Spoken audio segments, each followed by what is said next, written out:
Hello friends, welcome back to my channel. तो आज हम बात करने वाले एक मूवी के बारे में, जो मूवी का नाम है द फ्यूरियस। तो मूवी की शुरुआत जर्नलिस्ट मार्टिया से होती है, जो अपने पति नवीन से फोन पर बात कर रही होती है। नवीन उसे वापस घर आने के लिए कहता है, लेकिन मार्टिया मना कर देती है क्योंकि वह एक मिशन पर होती है।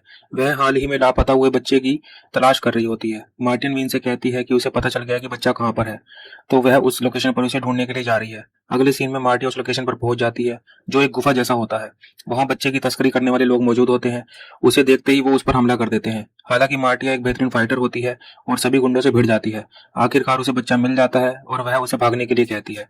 लेकिन तभी मूवी के दो विलन वहां पर पहुंच जाते हैं। मूवी का जो मुख्य विलन होता है उसका नाम होता है पाकलुंग, और उसके बाद उसका सबसे भरोसेमंद आदमी हो होता है, जो धनुष्मान चलाने में माहिर होता है। हो बच्चे पर तीर चला देता है, जिससे उसकी मौके पर ही मौत हो जाती है। यह देखकर मार्टिया बहुत गुस्से में आ जाती है, लेकिन वो कुछ कर नहीं पाती। इसके बाद वो एक और तीर निकालता है और मार्टिया की ओर चला देता है। इसके बाद क्या होता है यह दिखाया नहीं जाता। अब कहानी के मुख्य किरदार वोंग से मुलाकात होती है। उसके साथ उसकी बेटी रैनी भी होती है, जो छुट्टियों में उसके पास रहने के लिए आई होती है। वोंग अपने काम पर जा रहा होता है। रैनी उससे पूछती है कि क्या वह भी उसके साथ चल सकती है, और वोंग हामी भर देता है। दोनों वोंग के कार्यस्थल पर पहुंच जाते हैं, जहां रैनी अपने पिता का वीडियो बनाती है। घर लौटते समय रैनी अपने पिता से कहती है कि वह जल्दी चीन जाने वाली है और वह चाहती है कि उसके पिता भी उसके साथ चले, लेकिन वोंग मना कर देता है। दूसरी ओर नवीन बच्चों की तस्करी करने वाले मार्शल से मिलता है और वह उससे कहता है कि उसे कुछ बच्चे खरीदने हैं और वह उसे सबसे बड़ा सौदा करना चाहता है। मार्शल उसकी बात मान लेता है। उधर रैनी अपने घर पर पिता के कहने पर कुंफू की ट्रेनिंग कर रही होती है, लेकिन उसका मन इसमें बिल्कुल नहीं लगता। वोंग उसे समझाता है कि यह सब उसकी भलाई के लिए कर रहा है। यहाँ पर एक बात समझने वाली है कि वोंग बोल नहीं सकता, वह केवल साइन लैंग्वेज के जरिए बात कर सकता है। लेकिन रैनी नाराज होकर बाहर चली जाती है। दूसरी ओर नवीन अपनी पत्नी मार्टिया की तलाश में लगा रहता है, और वह मार्शल से हुई मुलाकात की वीडियो को बार बार देखता है और अपनी जांच को आगे बढ़ाता है। इधर वोंग अपनी बेटी को लेकर हेयर सैलून जाता है, जहां पर वह जाकर उसके बाल छोटे करवा देता है। अपने छोटे बालों को देखकर रैनी नाराज हो जाती है। वोंग उसे समझाता है कि अगर उसे कुंफू सीखना है तो ऐसा करना जरूरी है। वह साइन लैंग्वेज में कहता है कि वह सब उसकी सुरक्षा के लिए कर रहा है, क्योंकि वह हमेशा उसके साथ नहीं रह पाएगा। रैनी भावुक होकर कहती है कि वह पहले खुशी खुशी उसके साथ ट्रेनिंग करती थी, क्योंकि उसके पिता उसके साथ हमेशा रहते थे। लेकिन अब वे उसके साथ चीन नहीं जा रहे, तो गुस्से में रैनी वहां से चली जाती है। कुछ दूर चलने के बाद उसे एक छोटा लड़का मिलता है, जो मदद के लिए पुकार रहा होता है। वह कहता है कि उसके माता पिता मुसीबत में हैं। रैनी उसकी मदद के लिए तैयार हो जाती है और उसके साथ चल पड़ती है, लेकिन यह एक जाल होता है। पास में खड़ी गाड़ी में मार्शल और हो बैठे होते हैं, जो रैनी का अपहरण कर लेते हैं। उधर वोंग अपनी बेटी के लिए परेशान हो जाता है, क्योंकि काफी समय बीत जाने के बाद भी वह घर वापस नहीं आती। वह उसे ढूंढने के लिए बाहर निकलता है। तभी उसकी नजर उस गाड़ी पर पड़ जाती है, जिसमें रैनी को लेकर जाया जा रहा होता है। वोंग पूरी ताकत से गाड़ी का पीछा करता है। वह गाड़ी को रोककर उसकी चाबी निकाल लेता है और दूर फेंक देता है। तभी हो अचानक उसके पास पहुंचता है और उसे जोरदार धक्का देकर दूर गिरा देता है। इसके बाद वोंग दोनों गुंडों से लड़ाई करना शुरू कर देता है। मार्शल और हो उसे पास की एक फैक्ट्री के अंदर ले जाते हैं, जहां काफी देर तक जबरदस्त एक्शन होता है। आखिर वोंग दोनों पर भारी पड़ जाता है और बाहर निकलकर अपनी बेटी को ढूंढने लगता है।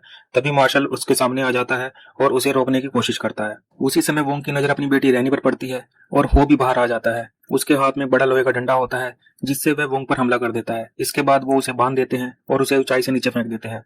इसी बीच रैनी को भी अपने साथ ले जाते हैं। रैनी को एक दूसरी जगह ले जाया जाता है। वह अपने पिता को पुकारती रहती है, लेकिन कुछ नहीं कर पाती। उधर वोंग पूरी ताकत से गाड़ी के पीछे दौड़ता है, लेकिन तभी एक दूसरी गाड़ी आकर उसे जोरदार टक्कर मार देती है। अगले सीन में वोंग पुलिस स्टेशन पहुंचता है। वह पुलिस को साइन लैंग्वेज के जरिए उसकी बेटी का अपहरण हो गया बताता है, और अपहरण करने वाली गाड़ी का नंबर भी बताता है। वहां मौजूद महिला पुलिस अधिकारी याडोंग उसकी बात ध्यान से सुनती है। तभी उसका बॉस वहां पर आ जाता है और पूछता है कि क्या हुआ। याडोंग उसको बता देती है, लेकिन उसका बॉस कहता है कि हर मामले की एक कानूनी प्रक्रिया होती है। वह वोंग से कहता है कि जैसे ही उसकी बेटी के बारे में कोई जानकारी मिलेगी, उसे तुरंत सूचित कर दिया जाएगा। वोंग के पास कोई दूसरा रास्ता नहीं रहता, इसीलिए वह वहां से लौट जाता है। दूसरी ओर याडोंग अपने सूत्रों से संपर्क करना शुरू कर देती है, ताकि अपहरणकर्ताओं का पता लगाया जा सके। उधर रैनी और बाकी सभी बच्चों को एक बंकर में बंद करके रखा गया होता है। वोंग अपने घर पहुंचता है और अपने घाव को साफ करता है और अपने सभी हथियारों को तैयार कर लेता है। तभी उसे याद आता है कि जिन लोगों से उसकी फैक्ट्री में लड़ाई हुई थी, उसने उनकी गाड़ी को देखा था, और उसे अंदाजा हो जाता है कि वो किस जगह से जुड़े हो सकते हैं। उसी समय नवीन भी उस लोकेशन पर पहुंच चुका होता है। वहां मार्की उसकी तलाशी लेता है और फिर उसे मिस्टर सोंग के सामने ले जाया जाता है। नवीन बच्चों को खरीदने का सिर्फ दिखावा कर रहा होता है। उसका असली मकसद अपनी पत्नी मार्टिया को ढूंढना होता है। तभी वोंग वहां पहुंच जाता है और वो मार्की को पहचान लेता है और समझ जाता है कि यही वो आदमी है जिससे पहले उसकी लड़ाई हुई थी। वोंग उससे अपनी बेटी के बारे में पूछता है, लेकिन मार्की जवाब देने की बजाय उसे लड़ने की कोशिश करता है। वोंग उसे बुरी तरह से पीट देता है। तब मार्की अपने आदमियों को आदेश देता है कि वोंग को मार डालो। उसी समय रिंग में घोषणा की जाती है कि जो भी वोंग को मार देगा उसे मोटा इनाम दिया जाएगा। यह सुनते ही सभी गुंडे वोंग पर टूट पड़ते हैं, लेकिन वोंग अपने हथियारों की मदद से एक एक करके सबको हरा देता है। इधर मिस्टर सोंग को खबर मिलती है कि एक आदमी उसके सभी गुंडों को अकेले ही मार रहा है। उसे लगता है कि यह सब नवीन की चाल है, लेकिन नवीन साफ कह देता है कि उससे उसका कोई लेना देना नहीं है। फिर भी मिस्टर सोंग अपने आदमियों को आदेश देता है कि नवीन को भी मार दिया जाए। इसके बाद नवीन भी सभी गुंडों से जबरदस्त लड़ाई करता है। दूसरी ओर मार्की भागने की कोशिश करता है। वह ऊपर की मंजिल पर पहुंच जाता है, लेकिन धक्का लगने की वजह से उसका संतुलन बिगड़ जाता है और नीचे गिरकर उसकी मौत हो जाती है। वोंग यह सब देख लेता है। इसके बाद उसकी नजर नवीन पर पड़ती है। नवीन कंट्रोल रूम में पहुंचकर वहां मौजूद सारा डाटा इकट्ठा करने की कोशिश कर रहा होता है। तभी वोंग वहां पहुंच जाता है और दोनों के बीच जबरदस्त लड़ाई शुरू हो जाती है। लड़ाई के दौरान नवीन की नजर वोंग की जेब से गिरी हुई एक लड़की की तस्वीर पर पड़ती है। तब उसे समझ आ जाता है कि वोंग भी किसी अपने को ढूंढ रहा है। नवीन तुरंत उसे समझाता है कि वो मिस्टर सोंग का आदमी नहीं है, वह भी अपनी पत्नी को बचाने के लिए यहाँ पर आया है। दोनों का मकसद एक ही है, इसलिए वो साथ मिलकर काम करने का फैसला करते हैं। उधर मिस्टर सोंग अपनी फैक्ट्री में मार्की से पूछताछ कर रहा होता है। उसके साथ मार्की का बेटा लिम्बोई भी मौजूद होता है। मार्की अपना काम ठीक से नहीं कर पाया था, इसलिए मिस्टर सोंग उसके बेटे के सामने उसकी हत्या कर देता है और इसके बाद लिम्बोई को भी बच्चों वाले बंकर में बंद कर दिया जाता है। रैनी यह सब देख रही होती है और वह गुस्से में लिम्बोई से पूछती है कि उसने उसके साथ ऐसा क्यों किया। दोनों के बीच हाथापाई शुरू हो जाती है, लेकिन वहां मौजूद दूसरे बच्चे उन्हें अलग कर देते हैं। इधर नवीन वोंग को बताता है कि वह पिछले 2 महीनों से इस पूरे गैंग की जांच कर रहा था, लेकिन वोंग की अचानक पहुंच जाने से पूरी योजना बिगड़ गई। इसके बाद नवीन वोंग को हो की तस्वीर दिखाता है। वोंग तुरंत उसे पहचान लेता है। फिर नवीन उसे रेफ्रिजरेटर ट्रक की तस्वीर दिखाता है, जो कई अलग अलग जगह पर देखा गया था। वोंग सभी सुरागों को जोड़ता है और समझ जाता है कि बच्चों को इस फैक्ट्री में रखा गया है। दोनों तुरंत वहां पर पहुंचते हैं, लेकिन जैसे ही वो अंदर जाते हैं, हो उन पर हमला कर देता है। नवीन पहले अकेले उसे लड़ने की कोशिश करता है, लेकिन हो उस पर भारी पड़ता है। तभी वोंग भी वहां पर पहुंच जाता है। इसके बाद वोंग और नवीन मिलकर हो के खिलाफ जबरदस्त लड़ाई लड़ते हैं। दोनों अपनी पूरी ताकत लगा देते हैं ताकि किसी भी तरह हो को हरा सके, लेकिन कुछ नहीं कर पाते। तभी वोंग यह सुनता है कि उसकी बेटी की मौत हो गई है। यह सुनकर वह गुस्से से बेकाबू हो जाता है और सामने वाले को जान से मारने लगता है, लेकिन नवीन उसे रोकता है और कहता है कि ऐसा मत करो, हो सकता है तुम्हारी बेटी जिंदा हो और पकलून के पास हो। इसी बीच डोंग, जो एक पुलिस अधिकारी था, कॉल करके बताता है कि तुम्हारे ससुर की फैक्ट्री में कुछ संदिग्ध गतिविधियां चल रही हैं। वहां एक मुख्य व्यक्ति अपनी बेटी को ढूंढ रहा है और उसके साथ एक अन्य व्यक्ति भी है। डोंग कहता है कि वह पता लगाएगा कि वे लोग कौन है। दूसरी ओर वोंग और नवीन मिस्टर सोंग से पूछताछ कर रहे होते हैं और वो उसे बार बार टॉर्चर करते हैं, बिजली के झटके देते हैं और पूछते हैं कि उसके बच्चे कहाँ पर हैं। पहले तो वह कुछ नहीं बताता, लेकिन काफी यातनाएं सहने के बाद आखिरकार सच उगल देता है। वह बताता है कि सभी बच्चों को स्नेक पेट नाम की जगह पर रखा गया है। साथ ही चेतावनी देता है कि वहां पर जो भी जाता है कभी वापस लौट कर नहीं आता। वह आगे बताता है कि पहले भी एक पत्रकार जिसका नाम रैनी था वहां गई थी और उसकी मौत उसी इलाके के बंकर के अंदर हो गई थी। दूसरी ओर रैनी वहां से भागने की कोशिश करती है, लेकिन लिम उससे कहता है कि भागने से कोई फायदा नहीं है, हमारा यहाँ से बचकर जाना मुश्किल है। रैनी जवाब देती है कि कोशिश करना कभी नहीं छोड़ना चाहिए। इस पर लिम कहता है कि मेरे सामने मेरे पिता को मार दिया गया, अब मेरी फैमिली में कोई नहीं बचा, अगर मैं भाग भी गया तो आखिरकार जाऊंगा कहां पर।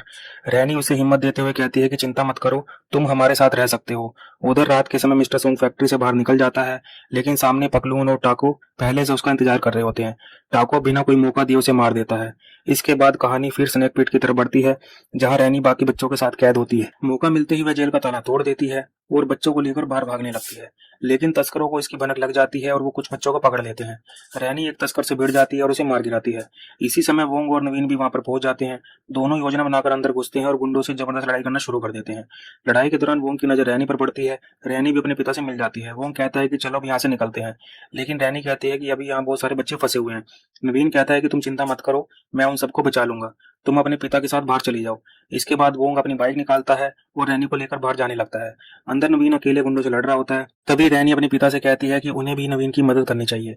इसी बीच पता चलता है कि यहाँ आने से पहले नवीन ने पूरी घटना का लाइव स्ट्रीम शुरू कर दिया था। अब पूरे शहर को पता चल चुका था कि बच्चों का अपहरण करके उन्हें कहाँ रखा जाता है।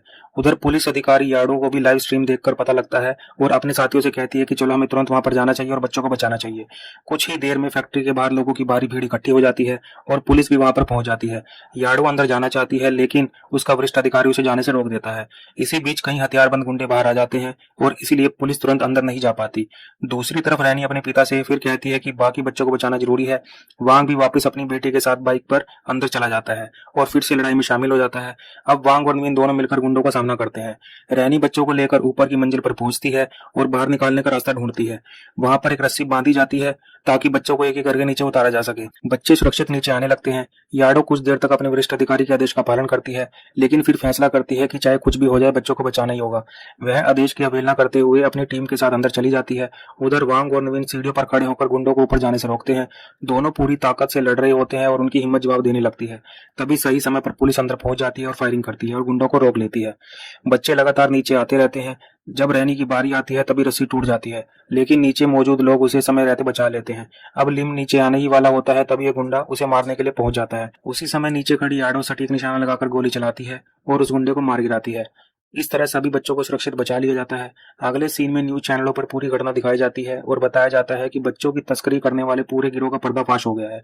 इसके बाद पकलून अपनी पत्नी से बात करता है। वह कहती है कि वह उससे मिलना चाहती है। बाद में पकलून सबके सामने आता है। तभी उसका ससुर उसे डांटते हुए कहता है कि वह ड्रग्स और अपराधियों से जुड़े लोगों पर भरोसा करके बहुत बड़ी गलती कर चुका है। वह कहता है कि तुम बच्चों की तस्करी करते हो, दूसरे गंदे काम करते हो, क्या तुम्हें अपने ऊपर शर्म नहीं आती? पकलून गुस्से में कहता है कि मैंने कुछ नहीं किया। तभी एक आदमी उस पर उंगली उठाता है, लेकिन पकलून उसकी उंगली ही काट लेता है और वहां मौजूद सभी लोगों को मारना शुरू कर देता है। वह अपने ही ससुर की हत्या कर देता है। इसी दौरान बाकी सभी लोग भी वहां पर पहुंच जाते हैं, लेकिन लड़ाई के बीच पकलून गलती से अपनी ही पत्नी को मार देता है। दूसरी ओर पुलिस स्टेशन में याडोंग वांग और नवीन के बयान ले रही होती है और वह उनसे कहती है कि मुझे पता है कि तुम लोगों ने बच्चों की जान बचाई है, लेकिन कानून प्रक्रिया के तहत तुम्हें एक रात जेल में रहना होगा। वांग उसकी बात मान लेता है और दोनों लोगों के अंदर बंद कर दिए जाते हैं।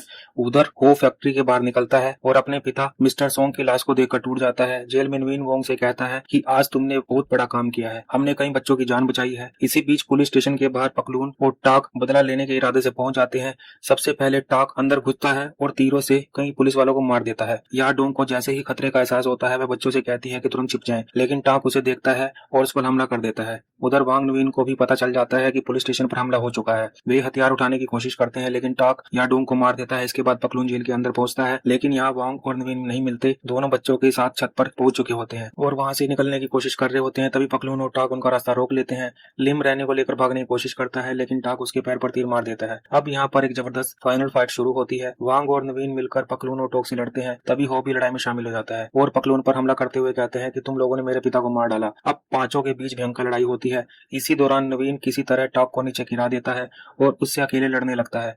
तभी उसकी नजर टाक के पास रखे उसी मिट्टी की मूर्ति पर पड़ती है जिससे पहले हत्या की गई थी। टाक उससे हंसते हुए कहता है कि मैंने तुम्हारी पत्नी को भी इसी तरह मारा था। यह सुनकर नवीन का गुस्सा सातवें आसमान पर पहुंच जाता है। वह पूरी ताकत से टाक पर हमला करता है और आखिरकार उसे मार देता है, लेकिन उस लड़ाई में नवीन खुद भी गंभीर रूप से घायल हो जाता है और उसकी मौत हो जाती है। दूसरी तरफ पकलून और हो की लड़ाई भी काफी देर तक चलती है।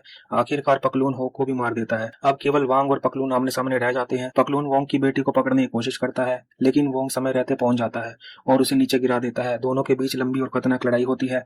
लड़ते लड़ते वोंग पूरी तरह घायल हो जाता है और बेहोश हो जाता है। उधर रैनी और लिम वोंग की चिंता कर रहे होते हैं। तभी रैनी पकलून के सामने आ जाती है और उसे लड़ने की कोशिश करती है, लेकिन पकलून अब पूरी तरह से थक चुका था।